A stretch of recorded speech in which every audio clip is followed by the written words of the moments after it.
নানির কবর কোথায় আর কাঁদছ কোথায়? হক কথা বলো। আর আমি এলি কিছু কিছু মাল আমার বলে, জানে তো একটু কড়া কড়া কথা বলে, আমার বলে কারিমুল্লাহ ভাই কোরআন হাদিস দিয়ে ওয়াজ করবেন, উল্টো পাল্টা বলবেন না। আচ্ছা আপনারা বলেন নামাজের কথা কোরআন হাদিসে আছে না নেই? আমি কি বললাম? এটা কোরআন হাদিস নয়, বাঁধরামি করার জায়গা পাও নাই। তুই নামাজ পড়ি না বেনামাজি তোর গায়ে লাগবে? সুদের কথা কোরআন হাদিসে আছে না নাই? তাহলে বললি যাদের জলে মনে করবেন ওরা মুনাফিক।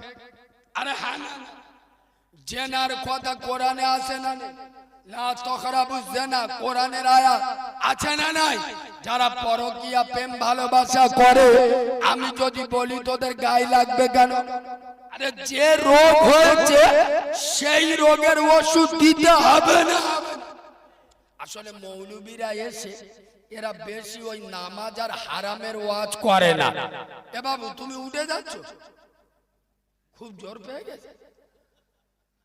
এর মধ্যে যদি পেশাব পায়, এখনো তো সময় বাকি আছে, তা যা যাও ভাই, আসবে ফের আসবে। ও ভাই আসবে তো, সত্যি কথা তো, নাহলে ঘর থেকে তুলে আনবে। এ বাবা আমার আলোচনা অসুবিধা হচ্ছে, আব্বা অসুবিধা হচ্ছে।